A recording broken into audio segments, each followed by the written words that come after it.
আমার নবী আফসোস করে বলেছিলেন, এমন এক জামানা আসবে মসজিদ গরিব হয়ে যাবে, মসজিদ অসহায় হয়ে যাবে, মসজিদের কান্না কেউ শুনবে না, আল্লাহ শুনবে।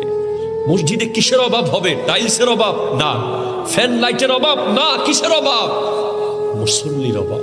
ঠিক কিনা? মুসল্লির অভাব। এই মুসল্লিগুলো যেন সব মসজিদে চলে যায়।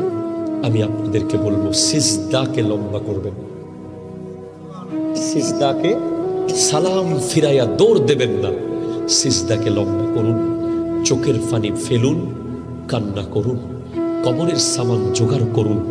যখন আমাদের এমপি সাহেবের নাম কি বলছেন? গাজী সাহেব। গাজী সাহেবের সাথে 5 মিনিটের যখন আপনার একটা অ্যাপয়েন্টমেন্ট ফিক্স হয়, ওই 5 মিনিট নিঃশ্বাস বন্ধ হয়ে যাবে আপনার। এরপরেও নিঃশ্বাস ফেলবেন না, কারণ সময় মাত্র 5 মিনিট। কি কথা আছে সব বলে দিবেন। আর মাননীয় প্রধানমন্ত্রীর সাথে যে 10 মিনিটের একটা সুযোগ পান, আপনি তো 1 মিনিটও অপচয় করবেন না।